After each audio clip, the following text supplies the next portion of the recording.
some new thoughts that I have on Standing Stone Games' new thoughts on the Guardian. But it looks like after yesterday's, would have been like when I made that video.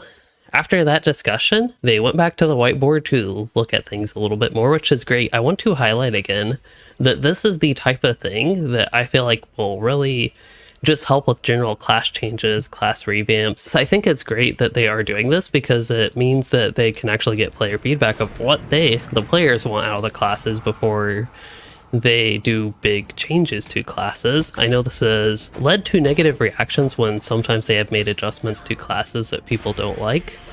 Sometimes I think in certain contexts it can be okay for Standing Stone Games to not announce things and do more surprise type things, but with class changes like this, class revamps, typically, unless they do something to prove otherwise, I think in pretty much all cases it would be better for them to basically do what they're doing now with what we saw with the Warden, the Captain, and now the Guardian, the Lore Master coming up. I think the Minstrel is one of the big ones that kicked it off, that they kind of did decent communication in beta, but it was basically the changes they had were set in stone and in a sense not really developed with players. I don't know if that's quite the best terminology to use, but it kind of gives that sense that players are actually given some control in where the classes moved going forward. The Guardian revamp. Maybe before I get into too many details, focusing on the red line, I've touched a little bit on this in the video, but what does red line Guardian actually need changed? To me, I like the general gameplay. Again, the gameplay that we have had throughout this stream and right now is not representative of all Redline Guardian gameplay. Despite my undergearedness here in Mordor, these are very short fights where mobs die without much care for what abilities I use. These mobs will die fairly quickly. And sometimes even just outright one-shot them. So this is not representative of long duration gameplay. What could be improved about Redline Guardian? To me, there are some funky things about it. As much as I enjoy it and the overall feel of the Redline spec, there's some funky things about the general rotation and placement of abilities and like what systems they were put in for the Redline Guardian. So I think I made a video, one of the videos that I talked about the specs, I forget which one, it could have been the spec ranking. As much as I love the Redline Guardian, I kind of get the sense that there isn't anything that brings all their different systems together. So they have the parry chain, they have the bleed system, they also have heavy hitting abilities, and they have things like To the King, which gives them a buff. I'd consider that like a good capstone for the parry chain. Overwhelm just does a ton of damage, so it's just one of those types of abilities. It also can convert a bleed, so that one kind of is playing to two themes, but there's nothing that really emphasizes its high immediate damage impact. And then you have things like Hammer Down, which again is just super strong, deals damage. And then you have quick attack abilities. Sting is almost like a filler ability, but this is actually an ability that, unless something has changed, as far as I'm aware, you basically want to use Sting on cooldown. It's not necessarily that it's the highest priority ability, but generally you will optimize your Redline Guardian gameplay by using Sting on cooldown. And then outside of that, you have some abilities that just don't have much going on for them. For Redline, Guardian's Ward, I think it does, I'd have to remind myself on the numbers, it does, I think, yeah, it has a not the fastest animation. Sting is a lot faster animation, so Sting has higher DPS. DPS in this case being damage per animation time. And then Stamp, that's a regular interrupt often used as animation cancel. Vexing Blow is like a basic AoE ability that fairly weak AoE damage. It's kind of like an AoE filler with a 4-second cooldown. That's not terrible. Sweeping Cut is an AoE bleed, just kind of random there. And then Brutal Assault, single target ability that is eventually a decent bleed. Stagger is a debuff, but it does some damage. I think it's something that is probably the fallback if you have nothing else of use, in particular in single target. Like if you have everything up and running, that is probably the filler ability out of all the other ones we have talked about after all the other ones. And then Guardian's Ward might be lower priority than Stagger. I don't know, that's a general rundown of some Redline Guardian abilities. Hopefully I didn't forget anything important. With the parry chain, in general, Retaliation is just much better than Rolling Retaliation. It's a lot faster animation, then you can get to the powerful things in the parry chain, like Thrust and Overwhelm. And then of course that unlocks To the King, which is valuable for not only its high damage, but it has the buff, self buff for decreased attack duration and increased damage, so it's good to maintain that. But the thing that I find odd is some of these filler abilities, they don't necessarily have to have something special about them, but it seems like there could be. Like, there is room for them to do something with some of these abilities. One of the ideas I had is that you have something like Brutal Assault, maybe letting Vexing Blow spread Brutal Assault bleed, just something like that. It doesn't have to be like that, but I think that's something that could make Redline Guardian feel a little bit more rounded and maybe give it a little bit more AoE impact. So I think that's something that could be brought to the Redline Guardian. Another thing that I really miss from the old Redline Guardian is the stacking bleeds, where I think any bleed ability you would use would just go to the stacking Guardian bleed. I thought that was actually a pretty fun mechanic. I think it's something that could even fit in modern day Burglar, but that's a whole different conversation. So that is something I find myself missing a little bit from the old one. In particular, I was thinking with Brutal Assault, what if Brutal Assault could stack with itself to give you more reason to use Brutal Assault more frequently?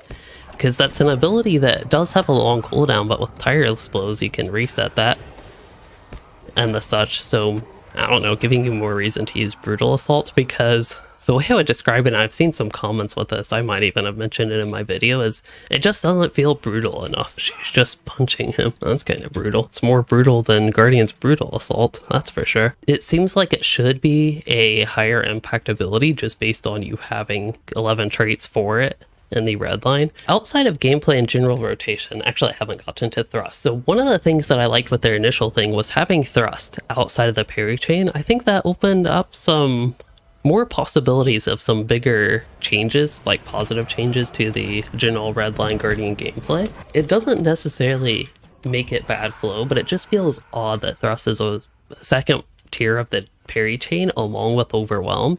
It seems like those two abilities have synergy, but they don't really have anything that makes them synergize well in the gameplay, even though again they have synergy in that overwhelm turns the thrust bleed into a stronger bleed, so it improves that bleed. Then yeah, having the bleed like randomly intermixed into the middle of the parry chain, it just doesn't really fit with anything else in the parry chain. I think another thing is maybe having retaliation of Whirling Retaliation bleed. That might help Whirling Retaliation be seen as a little bit more useful in AoE. And then having Brutal Assault like tier up its bleed or be able to just stack with itself. And then potentially having something to sweep Brutal Assault to AoE, to steal the term from Wardens. I think a couple of those things could be really beneficial to Redline Guardian gameplay, and just some general ideas I have for some things they could do to, at least me, maybe, hopefully, improve the Redline Guardian. But Jim, you're wondering, proposed changes, do I think it's a net positive? We will see. The first round, I think was a net positive. I know I've been doing a lot of gameplay as I focus more on just some of my general thoughts. But the other big part of Redline Guardian that I don't think works well right now is the traits. So compared to other classes, it seems like you have to spend so many trait points on such little things, both in the red line, the yellow line. And as I already talked about Brutal Assault, you have 11 trait points surrounding that single skill. So first you get the ability, and it's quite bad. There's nothing brutal or nothing, it's not even an assault. It's just bad. Bad attack would be a better name for it at that point. But you can get something to reset the cooldown of bad attack, so you can use bad attack more frequently. That doesn't really make much sense. 2 whole rows later, you have this branch from Brutal Assault called Hemorrhage. And this trait makes Brutal Assault a little bit brutal. It turns it into an assault. I don't know if it'd quite become brutal, to be honest. The Bleed, which basically gives it its entire effectiveness. And it's something that, like, I don't know, it just feels bad to me to pick Brutal Assault and then way later you have to spend 5 trait points to actually make it useful. Ideally, to me, Brutal Assault would just have a bleed, and these 2 traits would be either changed. Maybe Hemorrhage would improve the bleed somehow, increase its duration, do something more ideally than just 15% bleed damage. And then Tireless Blows, I think for a trait like this to work for me, you would have to go towards that Brutal Assault, being able to stack type thing or tier up. So that's one of the big things with the Redline traits. Deeper Wounds is kind of okay. It's more in line with some things other classes have. To the King, this is another one though, you have to spend 5 trait points to get this to 100% chance. That just seems a little excessive, and like they could have other things, other more exciting things. You could have To the King here, you could have this trait, but maybe make it 1 trait point where you get that buff to improve To the King. So just some things like that. Also, To the Rescue is 6 trait points for something that's like, it has a little impact on your damage and another small impact on the run speed. That one just seems odd, and again, 6 trait points for that relatively minor effectiveness. They've already talked about Thrill of Battle and Invigorating Parry, but both of those are like kind of meh-ish in my experience. Again, that's without context of the power changes. And then kind of similar with the yellow line, you have something that's just like plus 25% damage, absorb, and reflect for negate there. A lot of trait points for something that's not really that exciting, and it's for one single ability. Again, I know other classes, other specs have similar things, but it just seems excessive, the amount of things like that on the Guardian to me. Tenderize and Bolster, I think I've talked about those. That's just what I generally think about building Red Line Guardian that dips into the yellow, and even Yellow Line Guardian. Again, I don't really play Blue Line Guardian, so not too many comments on that. So with all that in mind, we can go on. And Wizco, you do think that the Red Line Guardian is subjectively the best in the game. It is. If you enjoy it, that's great. Hopefully the revamp wouldn't ruin it for you then. That would be kind of bad. So to maybe see if these proposed changes are actually positive to me. First off, we have Guardian's Ward here. Move up to the... Oh, wait. Guardian's Ward? Isn't that this ability? It's going to be moved up. It's going to be put into the blue line. Not necessarily going to, but that's what their current thinking is. So that would replace the block chance. That's kind of interesting, because right now I mentioned that it's just something I don't really use. In the red line, don't really find much chance to use it. I don't think it's bad that an ability like that would necessarily be exclusive to the blue line, but it's odd because, oh, that was a nice satisfying devastate. I'm not going to comment too much about the blue line stuff, but I am curious. So protection by shield replaces shield wall, but they won't have shield wall anymore. Isn't that the one that mitigates a whole bunch of damage on an ally for a short duration? That one reduces incoming damage by Guardian and all fellowship members nearby, so they become a -3% incoming damage buffer. Shield of Light, that is another thing in blue line, so adds incoming damage buff. Shield taunt generates more threat and increases targets by 1 at tier 5. I like the name of that, Shield of Light, but yeah, that does more buffy stuff, getting glossing over blue line. Warrior's Fortitude, that one passively increases your physical mid, incoming healing, block, and partial block. And then Juggernaut, I think that's a cooldown ability they have now. Or is that a yellow line cooldown maybe? But either way, 15-second duration, 3-minute defensive buff. Okay, the Keen Blade, that is what I am personally, very biasedly, more interested in here with the red line. So Retaliation and Whirling Retaliation, those would become Breach and Whirling Breach. All right, so their names are changed. We'll see beyond that. That sounds like with breaching, it makes me think that they actually activate the parry chain. I don't know if that's the case. Maybe could still be a parry chain, but we'll see what they have more. And then you also get Overwhelm. When you spec into the red line, reduces outgoing healing by 50%. BPE, that one increases damage by up to 15% essentially. And then Thrill of Battle, that is the trait that I've complained and I've talked in like my red line Guardian build that it's useless because of how little heal it gives and the stringent requirements to activate that. So this one looks like it's the same, and they have clarified it does give you up to a 25% crit chance, but when you get a crit, the buff is gone and you go through the cycle again. That is very much so like the Fire Mage in World of Warcraft, where it's bad luck mitigation, and I like that. But as I mentioned in the previous video, it just seems odd for a Redline Guardian thing, but just they have so many things going on with them. Maybe it does actually fit in as, hey, just another random crit theme for Guardians. Okay, the next thing is replaces Skillful Deflection. Oh yes, so that replaces the parry chance one. Guardian's Ward, so you would still have access to Guardian's Ward. It sounds like damage increased by 1%, so you get up to 5% damage on that. Very exciting. But then also Mastery bonus while active. That could actually be interesting if you use Guardian's Ward as a self buffer. I don't know if it'd be 10 seconds buff, but use it to maintain a buff. That could be a new dynamic in Redline Guardian gameplay, and yet another theme, self buffs, which I guess is technically seen in To the King. A little bit mixed on if I think I would like that or not, but by no means a bad thing to me. Heavy weapon training, so that would actually be a nerf from what they originally had. That will split essentially the 10% damage into 5% being skill and 5% being two-handed weapons. So a little bit extra kicker to use two-handed weapons. Thrust, will remain unchanged. Does that mean unchanged from how it is in game, or unchanged from previous 5 or 12-second cooldown outside of the parry chain? Because I much prefer the 12-second cooldown out of parry chain idea, at least tentatively prefer that. Pending a whole bunch of other changes they could do. In a vacuum, I think I would rather Thrust be not in the same tier as Overwhelm, basically. Have those splits somehow is how I would probably prefer that, personally. And then Bleed Them Dry into 10 deep set trait spot. Okay, Bleed Them Dry, that's just going to be moved. Bleeds have extended duration. That, for higher level Guardians, doesn't really do anything, because you're going to get it anyway. And then Invigorating Response, they added Block Response, so that's pretty similar to before. Protection by Sword, so this is this guy right here, where if you... Oh yeah, so this is the one where if you put it on an ally near you and they parry an attack, you will be able to react to that parry, and you also buff nearby Fellowship damage. Actually, for 10 seconds. I thought that was a toggled. It would buff the Fellowship for the amount of time that was toggled. That's kind of funky that that has a 10-second duration. That seems off to me. Or maybe when they parry you get that?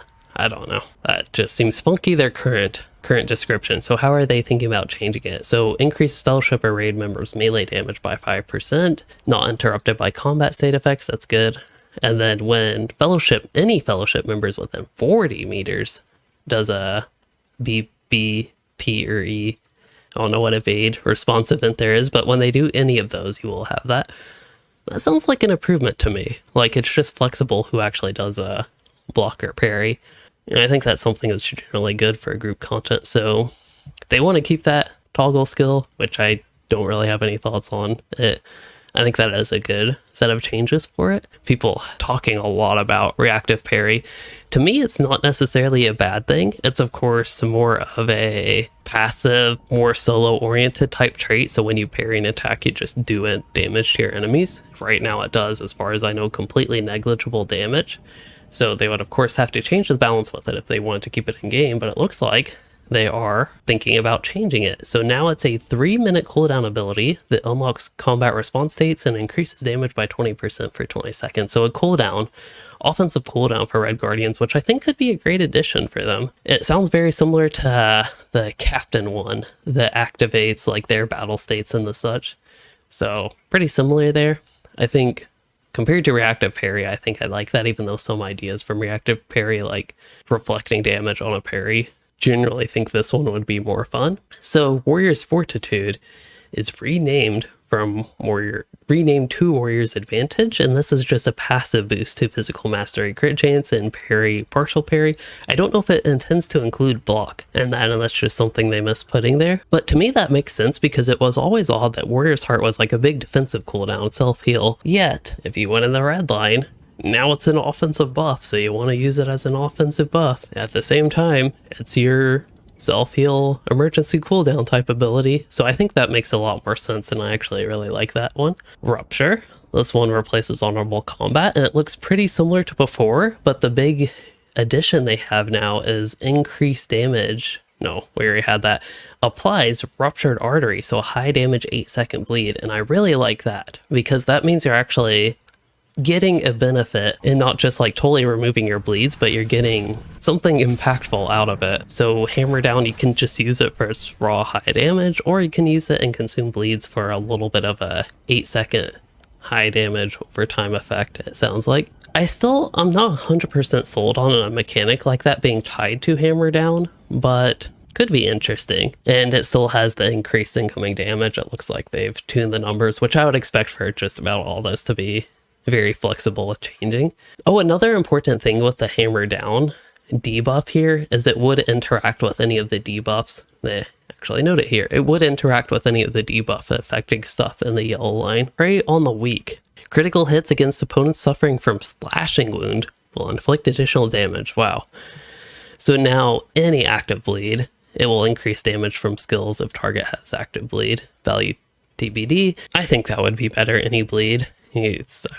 They're weak if they're bleeding, and you prey on them, so seems to fit the theme of the trait name. And that is it for the red line. So once again, this is hopefully all the stuff I went on about earlier. gives extra context for why I feel a little bit disappointment when I get to the end of this list. Just because I think there are so many other things, in particular with the building aspects of Redline Guardian, that could be improved, and perhaps some exciting additions to a couple particular skills I hammered down on, so to speak, was Brutal Assault, perhaps allowing you to stack that or something along those lines, and maybe even spread it with Vexing Blow. Just a couple things that I think could be really fun. I overall think Redline Guardian gameplay is in a fun spot to me. I obviously enjoy it, but do think it could be better. And then next up, Yellow Line. So I started to talk about this a little bit earlier, but it was, as far as I can tell, incoherent babble. When I skimmed through this list of changes, this is when it really hit me. Cat's changing beds. I gotta go to the new one now. This is when it hit me that perhaps the Yellowline Guardian being a specialization would not be a bad thing after all. If, this is the very big if they can actually make it so in any given situation you would be just as viable playing Yellow Line and just as viable playing Blue Line. Your choice is mainly based on the different abilities and different flavors and all that sort of thing. I could see it being a situation where every single AoE fight you just want Yellow Line, or every single target fight you just want Blue Line. That was one of the concerns with like their very initial wave of this a month or two ago, or whenever it was really. Their very initial thoughts on the Guardian changes that they posted. That was one of my concerns, basically, with that idea that they put forward with Yellow Line not being removed as a specialization. When I came across them saying that the Yellow Line Guardian would be removed as a spec, but I would have supplemental traits for the Red and Blue Line, that's why I thought that was a good thing. But with some of the changes that they have here, a lot of these ideas I think could make for a great spec if expanded on and leaned into a little bit more to make the specialization actually feel special compared to, well, the Blue Line and just other classes and specs in LOTRO. So it's kind of interesting at this point. I'm almost thinking I'd like to see this for Yellow Line Guardian tank. I don't know how well all this would fit into the overall gameplay kit of both a Blue Line Guardian and a Red Line Guardian, but they have a lot of what I would describe as kind of paladin-like stuff from World of Warcraft. It's just the idea I get from it. So if we look through it, we'll see what they have. Force Opening, you get that in the Yellow Line. That could be a trainable trait.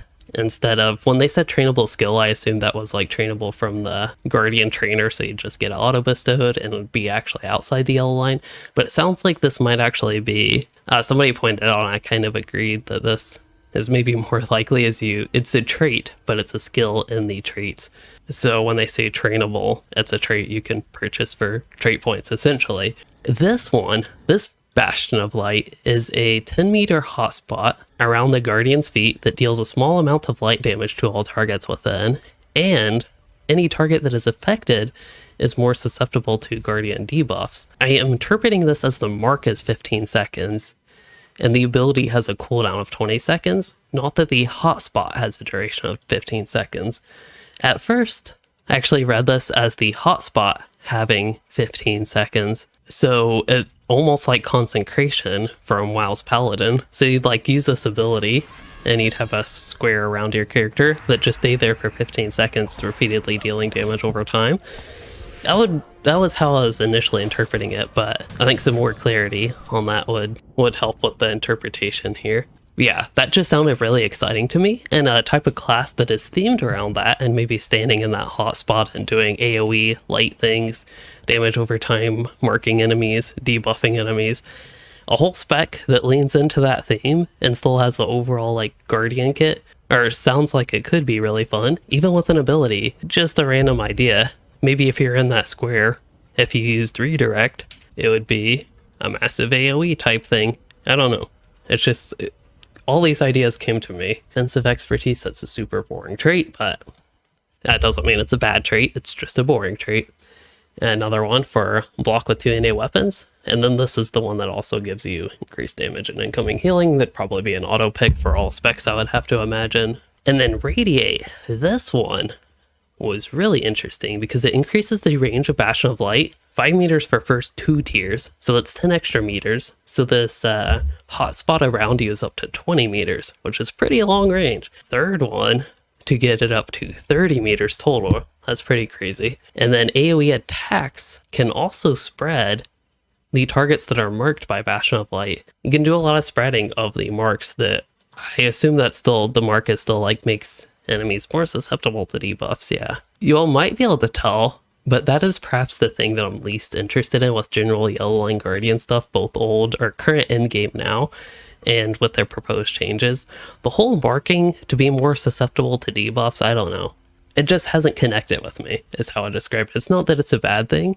Some players might really like that, but it's something that doesn't seem like it really fits in. And that's kind of the old criticisms I had of the current Yellow Line, I should say. It just didn't seem like it fit in with the Guardian class as a whole. And that's how I am so far feeling about this, in particular with the marking. But if you had Bastion of Light just be a square area around you that deals damage, for example, and maybe it itself debuffs enemies, not necessarily marks them, maybe that would make me feel better about it or think more positively about it. But it's still, that doesn't mean that the marking again is a bad thing. Okay, so Tenderize. This is one of the ones that I have complained about more or less. So full or partial parry, blocks, or evades gives you critical rating. If they really want that type of trait to be a thing, to me that's just probably based on how it currently is in game, just the opposite of an exciting trait. Flash of Light. So this is one that increases damage dealt by Bastion of Light. So that does do damage for a little bit of confirmation. Deal small amount of light damage. So this is confirmation, it does damage, and this increases the small amount by a small amount. And it increases the duration of Bastion of Light. This is also, when I was skipping over this, I remember these two things because that caught my eye. This also made me think the ground square area, hotspot, I'll call it that, hotspot actually had a duration. And I think something that was not clear was like if it had a tick rate or how that exactly functioned, the hotspot having a duration.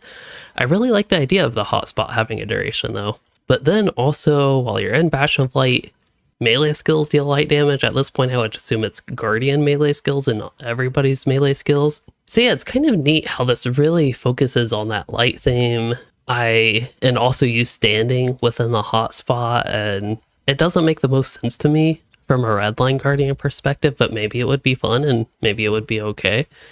Could be something I'd have to play with. Maybe they could, for Redline Guardian, maybe Blue Line Guardian could do something defensive for you, and Red Line Guardian, maybe that would be a situation where you could spread your bleed somehow. I don't know. Something to think about, I suppose, if this does continue going forward in this direction. And then their Protection by Light. I'm guessing this is going to be a trait and no longer a set bonus, but it will reduce combat state effects. Oh, adds that to Protection by Shield. And then it adds a small reflective damage shield to Protected by the Sword. That kind of adds the reflect effect from reactive parry. While many people have pointed out it's basically a useless trait in the current implementation, the idea of the reflect, again, I kind of liked. So having that come back in some form, kind of like to see that. And then the Warrior's Fortitude trait that is in the yellow line, that one is here. That will become Warrior's Guile, and this just passively enhances some defensive things. Could be useful even as a Redline Guardian, I imagine, if you want to boost your tactical mainly. Maybe crit defense. Manifested Ire, so enemy attacks are snared. Yeah, that one, I'd be very indifferent on that one personally. And then non-damaging debuffs applied to targets become permanent in duration. As odd as it sounds, I would also be fine losing that. It would add a little bit of emphasis on the debuff duration. Yeah, I'd honestly be probably happy without having that. It also maybe would not limit them. I could see a trait like this limiting design scope of like what type of debuffs, how the debuffs would work for the new Guardian. So I think that could actually be a good thing. We made it to the end of the Guardian changes. I feel like I've been standing here just an hour talking. Hopefully you'll have enjoyed that and getting the update so soon after the initial video I made.